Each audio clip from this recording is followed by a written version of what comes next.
Oh, good thing I came back out to scan it. I left my dang headlights on. So, drove it to work today and back, and I went into limp mode twice. Once on the way there, once on the way back. And on the way there, the check light came on quite a bit before it went into limp. So, let's give the codes a quick peek and see what it says. I think I should have ignition on.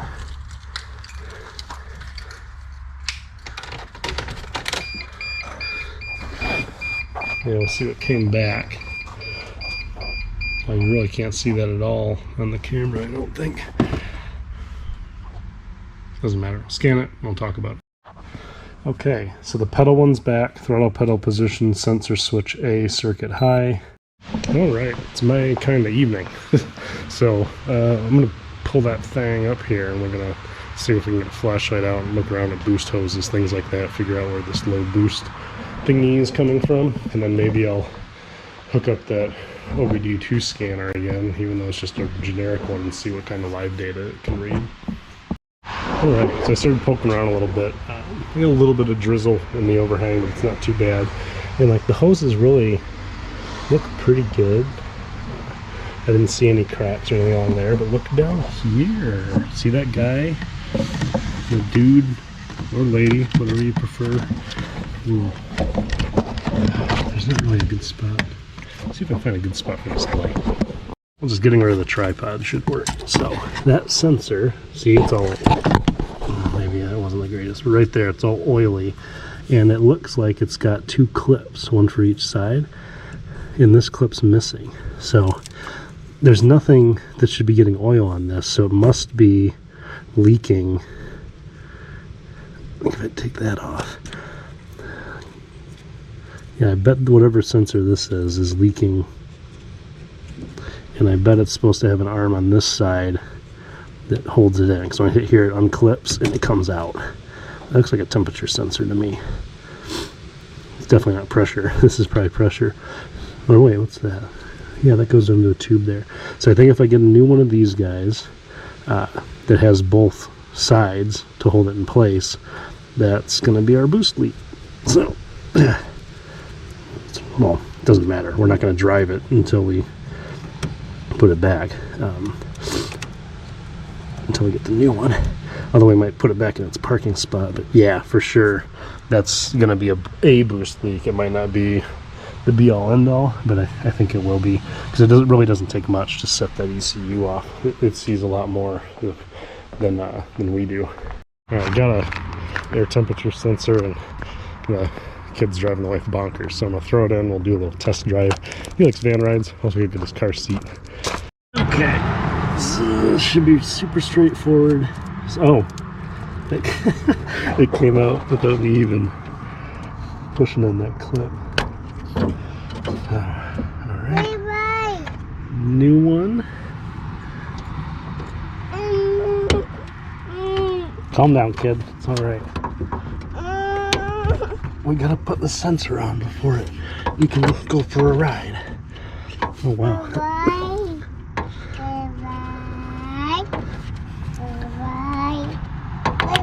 Okay, so they both clipped in place. That went in pretty hard, so for sure that was leaking. Wires on. Oh yeah, it's so sad. What, did you get your hand dirty? Well, don't reach in there.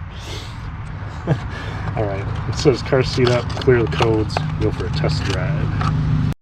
Okay, yeah, I got our under boost and throttle position stuff. Some of that's from starting it up unplugged. I'm just going to erase everything as I can. And then last time it took quite a bit of driving, so I'm not sure it'll clear in this little test drive, or if anything will come back. But maybe. I'm going to stomp on it and go places where I can approach near to highway speeds. And I'll try to do lots of things where I floor it and then don't floor it. Just work the pedal a bunch and see what happens. It appears to already be upset without a check code. I don't know if that's because I have the thing plugged back in, but it's like, it's mad. It's not accelerating. No check light. I don't really want to look at this shit while I'm driving. No DTC is my ass. Alright, so that was quick. I don't know why. Maybe it'll show a pending code then, because it happened so quickly. Maybe this this eBay pedal's even worse than mine. We'll find out soon. I'm gonna go up to the bar that's not open anymore. Yeah, so pending underboost. So clearly that temperature sensor wasn't the only leak. I wonder if the actuator's not right. That could be a thing. At least we didn't get a pedal code yet. We'll see. Head back to the house and we'll have to look around at more boost stuff. At least it happened quickly. We'll have to go all the way down the road. Sorry, bud. It's going to be a short van ride, but it's dinner time anyway. So let's reset that.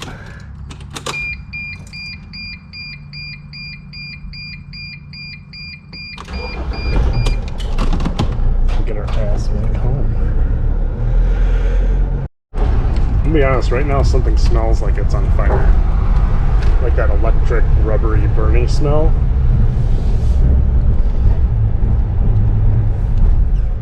I'm gonna park it here in case the fire department needs to show up. I wonder what that is. Harrison, did you make a smell? I think so. I don't smell it as strong, so maybe it was out on the road. Either way, I'll pull this up and work on it later tonight. Well, oh, what a pain in my ass. So the thing to check next, I think, are all the hoses going through the intercooler, that kind of stuff. I don't think that guy's leaking. Either way, I have a fan shroud I want to put in, and I don't really want to cut it in half like some guys do. This radiator looks brand spanking new. I don't know. Oh yeah, there's a hose down there. So if I want the radiator out, I'm gonna have to drain the coolant, which is fine. I'll just get it clean. Wherever my blue one is, it's down there. So I'll clean that guy out so I can drain coolant when I get to it. And I think the AC condenser will just swing out of the way, if I remember right from watching videos and stuff. But these aren't too bad to take the front clip off. And then I'll be able to see the hoses, I'll be able to check that intercooler for cracks just in case. Get a good look at that harmonic damper too, and if it needs to be replaced, which I can't tell from here, but it's pretty crusty. It'll be easy to do with everything off. Now, it was the temp. I wish I had a pool noodle so I could check the fan. But this actually, I mean, just judging by how it feels relatively new. But yeah, you never know. Maybe they didn't tighten on all the way. It's slipping on the shaft. I do have a new one that I'm not going to return. So, while it's all apart, I might go ahead and throw the new fan on and then keep this as a backup. Well, you know what? The van's still pretty warm. Let me fire it up. Because I know this thing goes over 180. It goes up to the bar in between. And I could probably find something that won't break it. Just shove in the blades just to kind of see whether it's actually working or not, because it does run. This thing runs hot, man. So yeah, it's already over 180 even though it's been sitting while it was inside. The fan's moving. What can I shove in there that it won't explode the blades or the material? Pool noodles are perfect. Let me look around. Found a wife's knee pad she uses when she's gardening. I think, yeah, fan's going that way. So I'm going to come in and sort of, oh, look at that. See, like it stopped instantly? It should be, yeah, so, that should be spinning with a lot more force, I believe, than it is, because we can just stop it when we look at the idle temperature, because it does idle hot. Yeah, I mean, we're over 180. I think that's high enough that it should be locked up. Well, at least now I know. And it's even more good reason to take this flip off, get everything, my temperature under control. Alright. I'm not sure. I don't think I need to remove this lower cover. I think I can just pull this piece off and things just kind of come out. Like, maybe that would make it a little easier, but I think I can just leave it there. Especially like the AC doesn't work, I could really disconnect it if I wanted to. Yeah, it looks like that's the ticket. I mean, that pulled right off. I think this fan, once I get this top mount, it's only got one strip screw. Oh, that's not a Phillips. We all make mistakes, right? That one feels better. Yeah, slips right out. Ooh. So yeah, it looks like you can just peel. Oh, there's Phillips, and then that's Torx. So they're back and forth. And using a Phillips with a hand impact is always a good idea. So I'm gonna get that back again. Oh, boo! Right, so there's some tabs down there that have bolts. So this cover does need to come off. I wonder how it's attached though. Looks like it slides in a bracket back here, so that's good. It might just be a couple, like that guy, and then some bolts. So it might only be those four, and I just slide it out. I don't know. Things look good on the cooler. The only oily spot is from around the hose, so maybe that wasn't tight enough. Some was coming out on this side. It felt tight enough, but it's certainly gooey and nasty. We'll have those off pretty soon. I'm gonna drain the coolant next. Like this bottom one for the AC didn't even have an O-ring on it, so no shit, it didn't work. And then I broke that rubber mount. Try to figure something out about that. We'll figure out if these just thread into the body, right? Because there's no real access to them on the other side. So I'll see if I can get that one off. If I can, maybe it's something I order real quick and just know that this thing's gonna be parked up here for a little while I get more parts. Yeah, so that broken piece, it's just a 27 millimeter and it threads into the body. And those top bolts were completely screwed. So I'll probably get a new mount for both sides, but we'll just let that flop around until now, for now. I don't know what color coolant's supposed to be if it's the official stuff, but this looks like pea. Either way, the 3/8 ID hose that I bought, the big coil of it for doing the leak back test, also fits the drain there.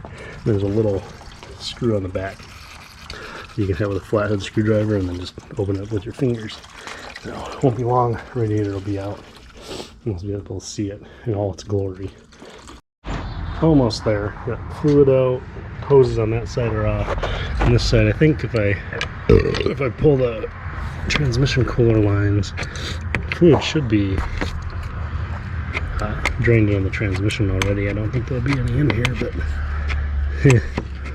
we'll find out. If that makes a hot holy mess, we were doing the transmission anyway, so maybe we'll just, if we have to order parts and stuff, I can always do the transmission service while all this stuff's out.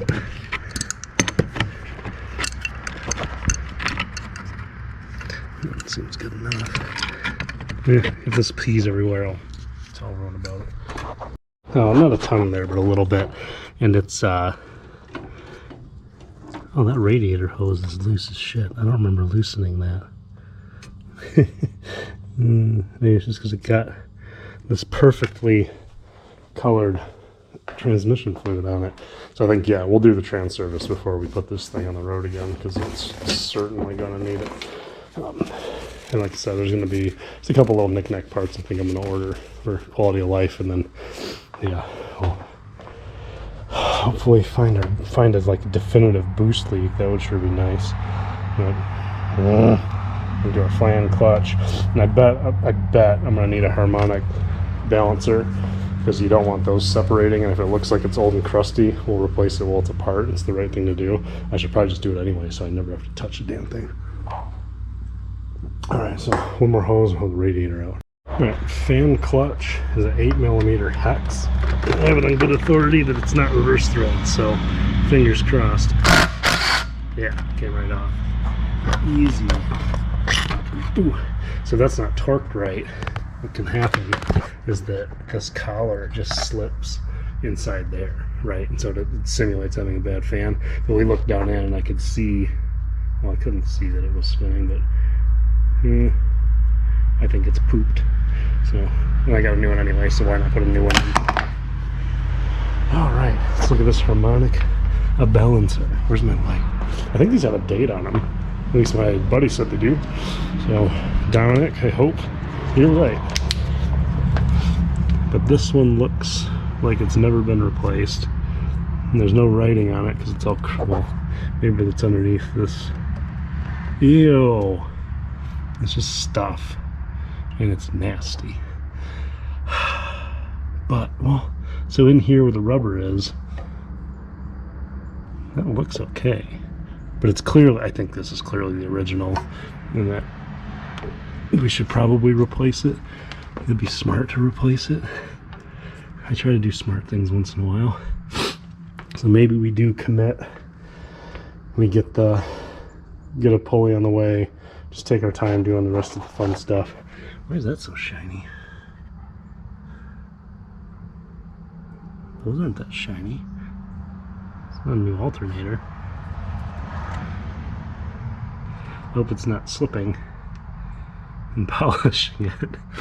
Or maybe it's just, mysteries. Well, it would be nice to get the parts washer working. I can clean off these charge hoses and see if there's any cracks in them. They look, I mean, from here they look okay, but disconnecting and having them off where we can really inspect every angle, see if there's any cracks or splits. Well, I'm still going to clean the hoses up and do a bunch of work, but look at this. This fucking pipe that I bought looks like the O-ring. Like this doesn't sit quite right when it's bolted in. So I think the answer here, well, we can get to it, is to unbolt it and get it the rest of the way in and figure something out. Oh, son of a bitch. So I'm probably gonna return this piece of shit. It is lined up with the bracket and it's just like sitting there. So no wonder the fucking thing, like if it was all the way in like that, it would seal. But that doesn't line up with the mount holes. It's way off. And I don't think the mount's busted. The mount's normal. So I think I'm gonna throw a big old complaint to these boys and be like, hey, like your shit doesn't fit right. It's not my mount. It just sits there and it leaks the boosts out. Son of a bitch. It should snap in like that, nice and tight.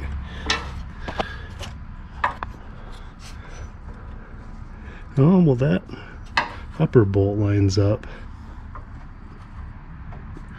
Oh, it kind of lines up. I think when I tighten those down, maybe I can fuss with it a little bit and it'll fit.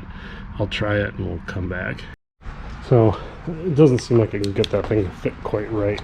Like right now I have the bolts in really loose and it looks like it's in, but it's just like, if I really, it doesn't like pop in on the other side. It'll like pop in on the top and at the bottom, and then it's not sitting flush. So yeah, this one needs to go. I need to get a different brand pipe that actually fits right, because that's not going to cut it. So Dom was thinking maybe the cold side of the turbo is not quite clocked perfectly, and that's why it doesn't pop in. Like if it was rotated a little bit this way, it would fit perfect, maybe. But this fucking shit, the fucking actuator is mounted to the cold side and then actuates the vanes on the hot side. So the clocking of the turbo would affect the actuator arm and the adjustment. It's fine. Okay, so just so make sure I'm not taking crazy pills, I got that resonator that I took out, right, and that clicks into place and the mount's like, yeah. So if these bolts go in, then that one I got was goofed.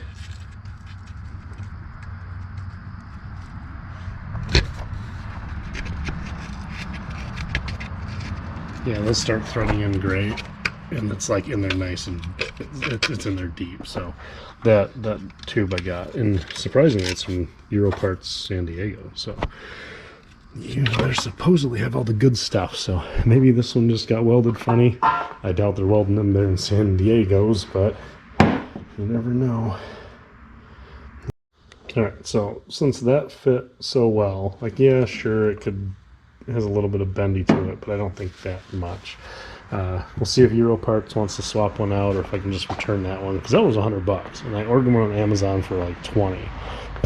We can try it as well. I also cleaned this off, and that's got a MOPAR remanufactured part sticker on it, so at least it's not the original turbo.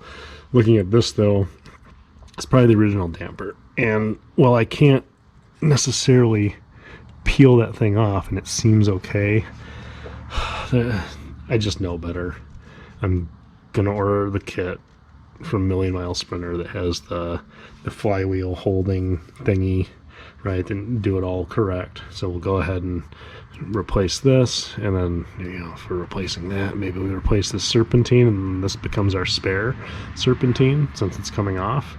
Maybe I should get some tensioner pulleys. I mean, once the belt's off, well, oh, really, I should order all that shit tonight. So let me get my little dude. Actually, looks like these have a multitude of tools where I could grab on that and detension and pull the belt off. See if any of these idlers have play in them. That way if I have to order them, I can do all that tonight or tomorrow. Now, this looks like it'll work. I got an 18 millimeter 12 point. Yeah, that's a money shot. Oh, boy. Nice and easy. Off you go. Alright. Yeah. At least it didn't go in the fucking coolant. That's what normally happens. These cocksuckers. Let's just make a big ass mess. It'll give us something to do tomorrow. Clean all that crap up. But with this belt off, come daddy. Whee! We're now our spare belt. This pulley feels good. This pulley feels okay. Yeah. The tensioner feels okay. I'm not going to replace any of those. Those are fine. But this guy, I'm going to order up one of those guys.